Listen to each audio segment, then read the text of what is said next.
Assalamualaikum warahmatullahi wabarakatuh. Waalaikumsalam. Bismillahirrahmanirrahim. Alhamdulillahirabbil alamin.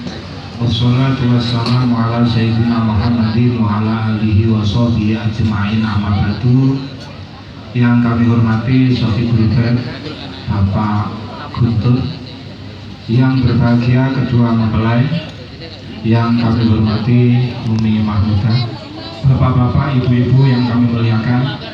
Pertama-tama marilah kita panjatkan puji syukur alhamdulillahirabbil alamin kehadirat Allah Subhanahu wa taala yang telah melimpahkan rahmat nikmatnya kepada kita, sehingga pada kesempatan pagi hari ini kita dapat bertatap muka dalam keadaan sehat walafiat. Kedua kalinya sholawat beserta salam semoga tetap tercurahkan kehadirat junjungan kita Nabi Muhammad SAW yang membawa kita minal zulumati lan nur aidil Islam. Bapak-bapak, ibu-ibu yang kami hormati, alhamdulillah telah kita saksikan bersama akad nikah saudara Nadiful Muhibin dengan saudari Romi Martawati. Semoga pernikahan ini menjadi pernikahan yang sakinah mawaddah warahmah. Rasulullah bersabda, tanakahu tanasalu fa inni mubahin bikumul umama yaumal qiyamah. Nikahlah, berbanyak-banyaklah anak, karena aku akan membanggakan kalian semua esok di hari kiamat. Cuma banyak atau sedikitnya anak itu yang tergantung kemampuan sendiri-sendiri. Karena kalau kemudian banyak tapi justru memberatkan, inilah kemudian seperti doanya Rasulullah, Allahumma inni a'udzubika min jahdil balak. Ya Allah, lindungilah aku dari ujian yang besar. Apa itu ujian yang besar? Yaitu kasratul ahli ma'akillati syai', banyaknya keluarga dan disertai tidak punya apa-apa. Nah, ini paling repot ini. Karena kata Rasulullah, a'dhamu bala'i ummati fil mal. Besar-besarnya ujian bagi umatku itu urusan ekonomi, urusan harta, urusan ekonomi. Tapi kalau kemudian pernikahan ini diniatkan dengan baik, insya Allah akan dimudahkan oleh Allah, diberi pertolongan oleh Allah.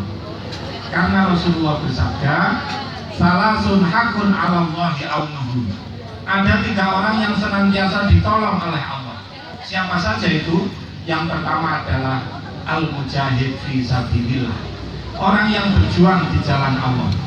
Yang kedua adalah al-mukatab yuridu al-adab, budak mukatab yang berusaha mencicil kemerdekaannya terhadap sayyidnya. Yang ketiga adalah an-nakih yuridu al-afaf, orang yang menikah yang meniatkan dengan pernikahannya itu untuk menjaga diri dan kehormatannya. Insya Allah akan ditolong oleh Allah, akan dimudahkan oleh Allah.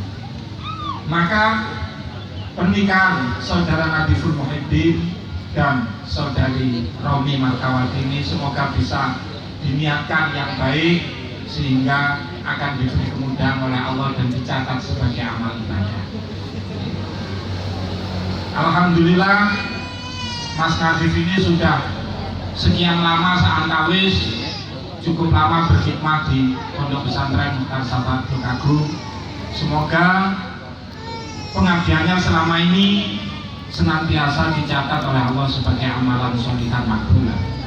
Dan juga masyarakat, lingkungan, keluarga semoga bisa menerima kalau ada hal-hal yang kurang pas bisa diluruskan. Hadirin hadirat rahimakumullah, kalau orang itu menikah biasanya dalam khutbah nikah itu redaksinya begini: la yajtami'ani isnani wa la yaftariqani illa biqada'in wa qadar minallahi qad sabaq. Tidaklah ada 2 orang yang bertemu ataupun berpisah kecuali itu semua sudah merupakan qada qadar Allah di zaman azali. Kenapa? Karena Mas Nadif ini sudah ngalor ngidul jajah desa melankoli nyari jodoh, ternyata ketemunya Mbak Rejo. Padahal ini sudah liwatan tiap hari kan pulang. Tapi nyatanya kok belakangan ini ketemunya.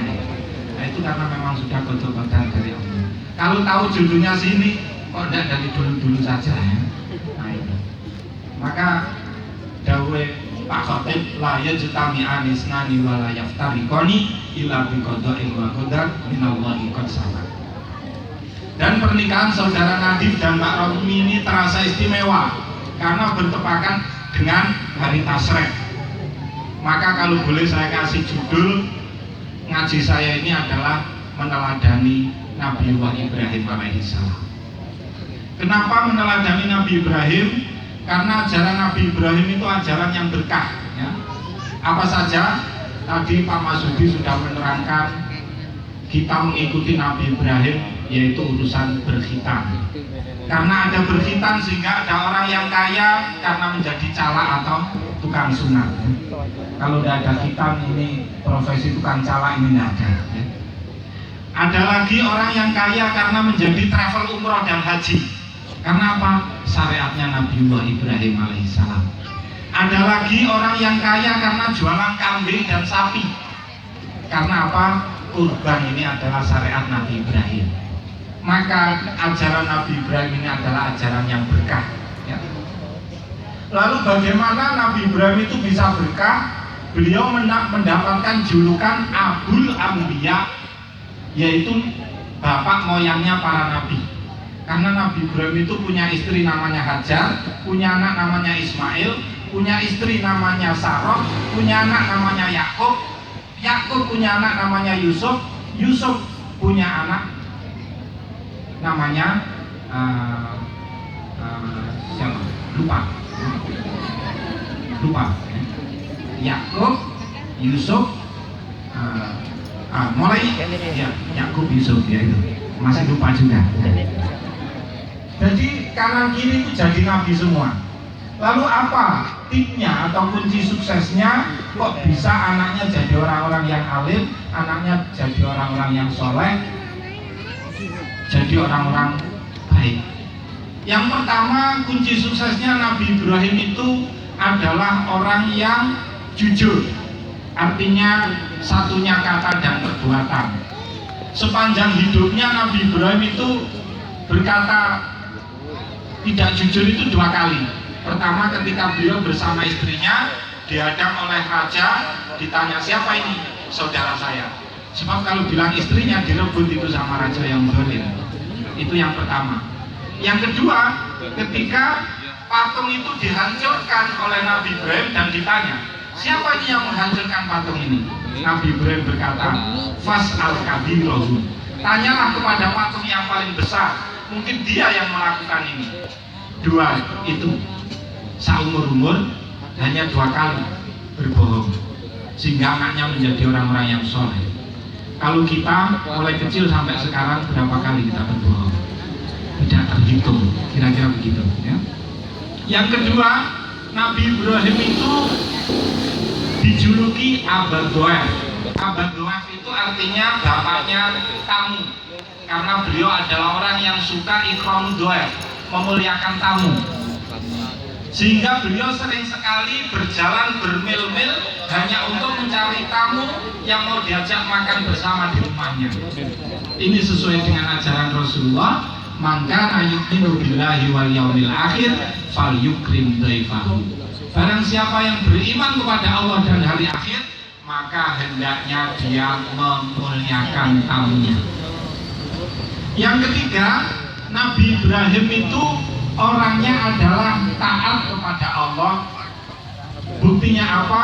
Suruh menyembelih anaknya saja walaupun berat diikuti.